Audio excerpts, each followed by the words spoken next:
भारत माता की धर्म की अधर्म का प्राणियों में भारत माता की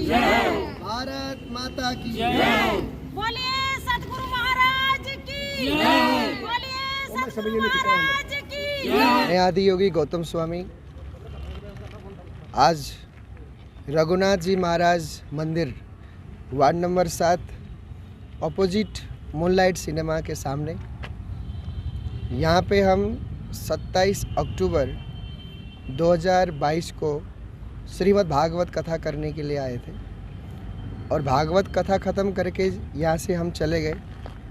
उसके बाद यहाँ पे जो माता जी रहते हैं आशा उब्बट और उनके साथ में एक बाहर का आदमी जिसका नाम है याकेश पाल, ये दोनों आए हमारे पास और उन्होंने मुझे आग्रह किया कि आप इस मंदिर में आएँ।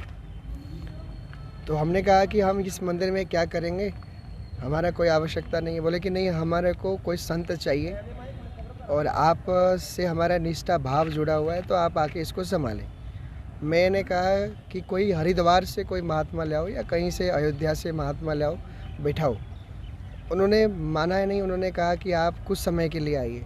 बार बार आग्रह करने पर मैं यहाँ पे आया। आकर के यहाँ पे देखा जो बाहर का जो यहाँ पे पंडित था उसने कुछ समय पहले ये पूरी प्रॉपर्टी को अपने नाम पे वसीयत कर लिया था, जो कि यहाँ के दुकानदारों ने उस वसीयतनामा को कैंसिल भी करवाया। वहाँ से ये षड्यंत्र ओपन हुआ इस जगह का।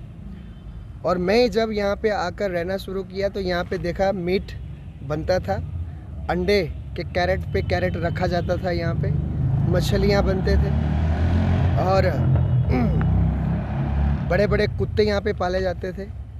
तो ये जो मंदिर का मान मर्यादा, संस्कृति, संस्कार, दिव्यता, अनुशासन बिल्कुल ही 0/0 था। मैंने उस पर आवाज़ उठाने की कोशिश की, मुझे चुप करवाया गया। उस पर मैं धीरे धीरे पूरी षड्यंत्र के तह तक गया। तो वो व्यक्ति जो यकेश पाल था वो कोई ब्राह्मण नहीं था, वो कोई हिंदू संप्रदाय से या हिंदू परंपरा से, हिंदू धर्म से जुड़ा हुआ व्यक्ति लगता नहीं था, क्योंकि उसके हरकतें ऐसे थे। और वो व्यक्ति ने आशा उब्बट को ऐसा ब्रेन वॉश करके आशा उब्बट का बैंक अकाउंट तक अपने कब्जे में कर लिया हुआ था, जो कि मैंने अपने रिस्क लेकर के, अपने जान का बाजी लगा करके मैंने ये उनका पूरा डिटेल्स निकलवाया है। इस अकाउंट से कम 22 से लेकर 23 लाख रुपया सिर्फ 15 महीने में निकले हुए हैं। और ऐसे एक और अकाउंट है जो J&K बैंक में, तो वहाँ से भी पैसे ये जो है निकले हुए हैं। और टोटल कम से कम उस व्यक्ति ने 40 से लेकर 50 लाख के बीच में यहाँ से पैसे उसने निकाला हुआ है। और दुकानदार जितने भी हैं इन्होंने आवाज़ उठाई, लेकिन जो यहाँ पे माताजी थे वो सुनती नहीं थी, वो उसकी बचाव में रहते थे, क्योंकि वो ब्रेन वॉश करके माता को अपने कब्जे में कर लिया था और डराता भी था, धमकाता भी था माताजी को। और माताजी की एज जो है 75 है। तो दुकानदारों ने बहुत कोशिश की, नहीं हुआ। मैं एडमिनिस्ट्रेट से मिला, डीसी साहब से भी मिला, तो डीसी साहब ने भी यही कहा कि वो जो बंदा है कालिया, जो मेरठ का रहने वाला है और वो क्रिश्चियन है, वो जात का क्रिश्चियन है, क्योंकि उसने यहाँ पे आने के बाद हमारे इस रघुनाथ महाराज मंदिर को वो हरियाली में बदल दिया उसने। और हमारे हिंदू धर्म में हरा रंग परहेज माना गया, काला, हरा और नीला हमारे हिंदुओं में प्रयोग नहीं होता है। उस व्यक्ति ने यहाँ पे पूरा मंदिर को हरा नीला करने के प्रारंभ कर दिया, जो कि काफ़ी लोगों ने आवाज़ भी उठाई। तो मैंने जब वो ये षड्यंत्र जब निकाल करके जब सामने रखा, तो मेरे खिलाफ़ भी ये लोग हो गए। कालिया ने मेरे खिलाफ़ FIR भी किया हुआ है और माताजी के बेकापे पे आकर के माताजी से FIR लॉन्च करके जो है एक SP ऑफिस पे और SHO ऑफिस में दिया हुआ है। ये कठुआ के लोगों को समझने का विषय है कि हमारे कठुआ में एक बाहर का क्रिश्चियन आकर के आपके 200 साल पुराना मंदिर में वसीयत कर लेता है, अपने नाम पे करवा लेता है और हम कठुआ के लोग सोए रहे। हम कठुआ के लोगों को पता ही नहीं कुछ भी। हम कठुआ के लोग एक कब होंगे, हम हिंदू कब जागेंगे। और तो और हमने यहाँ पे कुछ पॉलिटिकल लीडर्स को भी हमने कांटेक्ट किए, बीजेपी से, कांग्रेस से और भी भिन्न भिन्न जाति पार्टी के लोगों से, लेकिन किसी ने सपोर्ट नहीं करी। कोई भी किसी ने हमको आकर के सपोर्ट नहीं किया।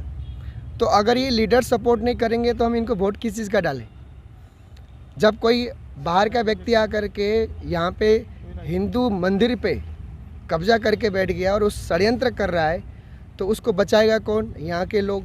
तो यहाँ के लोग आगे नहीं आए, तो मुझे आगे आना पड़ा और मैंने ये षड्यंत्र निकाल के बाहर किया। तो ये मैं 4 महीना लगा मुझे ये सब काम करने में। तो 4 महीने के बाद कल जो है कालिया जो है यहाँ से निकल गया है।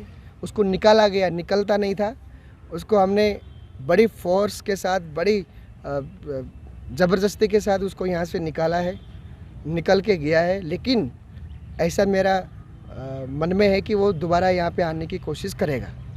तो मैं ये चाहूँगा कि यहाँ के जितने भी लोग हैं, दुकानदार हैं, सभी अलर्ट रहें और उस व्यक्ति को यहाँ पे घुसने न दें और एडमिनिस्ट्रेट इस चीज़ को संभाले। एडमिनिस्ट्रेट जो है इस चीज़ को अपने कब्ज़े में करे और इसका उद्धार कैसे हो सकता है वो करे, मेरा ये अनुरोध है।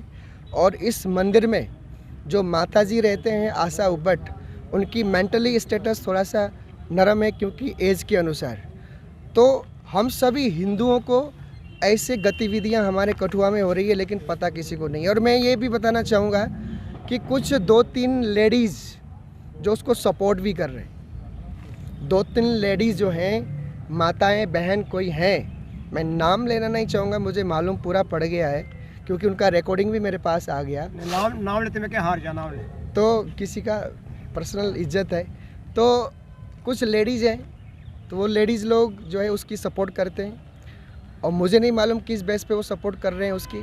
जो व्यक्ति मंदिर में मीट ले आता है, मछली ले आता है, अंडा ले आता है, कुत्तों के साथ सोता है, नहाता नहीं है, ऐसे व्यक्ति का सपोर्ट करना, वो भी इतना मर्यादित मंदिर, इतिहास राजाओं का, महाराजाओं का, जम्मू कश्मीर के राजाओं का दिया हुआ इस मंदिर में ऐसा कार्य हो रहा है और उन ऐसे व्यक्ति का सपोर्ट ये लोग कर रहे हैं।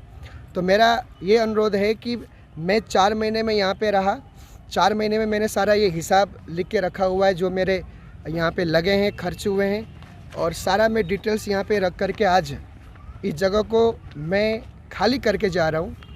मेरे पास जो मेरे जो सामान है, वो सामान जो मेरा है, कपड़े, वस्त्र इत्यादि, जो भी मेरे जो चेले शिष्य थे वो भी अब मेरे साथ जा रहे हैं क्योंकि हमारा मेन उद्देश्य था इस बंदे को निकालना, जो कि कोई भी नहीं निकाल पा रहे थे, सब लोगों ने हाथ खड़ा कर दिया था। तो ये अभी निकल गया है। अब मेरा भी यहाँ पे कार्य जो है संपन्न हो गया है। तो ये कठुआ की धरोहर है, कठुआ के लोग इसको संभालें और कठुआ के लोग इस पे डिसीज़न लें। और आज मैं अपने आश्रम जा रहा हूँ, इसीलिए मैंने ये प्रेस कॉन्फ्रेंस रखा। मुझे इन लोगों ने यूज भी किया, मैं अच्छा खासा अपने आश्रम में था, इन्होंने फोर्सफुली मुझे लेके आए और इन्होंने मुझे धर्म का पुत्र भी बनाया। मेरे बाल थे सब कटवा दिए इन्होंने और मैं यहाँ पे 4 महीना कुछ समय रहा। तो मेरा जो भी था हिसाब किताब मैंने सब कर दिया हुआ है। तो आप सभी से मेरा अनुरोध है कठुआ के लोग कि आप सभी ऐसे कामों में जागृत रहिए क्योंकि हिंदुओं को ऑलरेडी दबाया जा रहा है।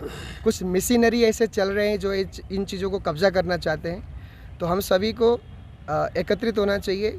ऐसा ना हो कि जैसे कश्मीर से 1990 में कश्मीरियों को भागना पड़ा, ऐसे जम्मू से कठुआ से हिंदुओं को भी भागना पड़े।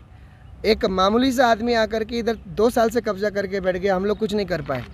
तो ये गौतम स्वामी ने एक स्टेप उठाया है और मेरा सेहत भी ख़राब हो गया है, बहुत बुरा हाल है मेरा। तो मेरा ये अनुरोध है कठुआ वालों, आप जागो। और हमने एक संगठन बनाया है जिसका नाम है हिंदू जन संगठन। तो हिंदू जन संगठन जो है ये कार्य कर रही है ये सब। और इसमें हमारी जो टीम है, इसमें सुरेंद्र जी गरनियाड़ी से जो फौजी रिटायर आए हैं, इन्होंने बहुत सपोर्ट किया। और हमारे बीच में ये पुजारी जी हैं, उत्तराखंड से आए थे, इन्होंने बहुत सपोर्ट किया। पादा जी हैं यहाँ से, इन्होंने भी सपोर्ट किया। और लेडीज़ टीम है उन्होंने भी बहुत सपोर्ट बताएंगे किया आप है। जी, आपने जो पूरा मंदिर धरोहर है किनको वापस से सौंप दिया आपने, अब आप जा रहे हैं ये डीसी साहब को ही अब हमने सौंपा है। डीसी साहब ही इसको हैंडल करेंगे। तहसीलदार जी यहाँ के चेयरमैन हैं, वही हैंडल करेंगे इस चीज़ को, और वो अच्छे से हैंडल करें और इसको बचाएं। मैं निर्मला गुरु आश्रम से, ये हमारे गुरुजी हैं, और इधर पहले गुरुजी आए थे 4 महीने पहले। तो ये जो आशा उबट बहन है, इन्होंने इनको बेटा बनाया और फिर साधु समाज के बीच में बिठाकर इनको बेटा बनाया, अपनी गोद में लिया। और गोद लेने के बाद 4 महीने के बाद हमारी बहन ने बिल्कुल अच्छा नहीं किया। हम गुरु आश्रम के इंचार्ज हैं, मैं निर्मला बोल रही हूँ। जो हमारी बहन ने किया ये हमें बिल्कुल, हम नहीं इस चीज़ को देख सकते। बाकी जो भी गुरुजी ने इधर किया है, जो जुकंतर था इधर क्रिश्चन, उसको कल निकाला है। और गुरु आश्रम से 100 आदमी जो इनके शिष्य कल इनको लेने के लिए आए थे। ऐसे हम लोग इन कठुआ वालों को बोल रहे हैं कि आप जाग जाओ। अगर देखो एक इतना एक गद्दी मिली थी गुरुजी को, इतनी इज्जत थी इनकी, और ये उषा उबट की वजह से इतना कुछ हो गया। इसलिए हम बोल रहे हैं कि कठुआ वाले आप जाग जाओ।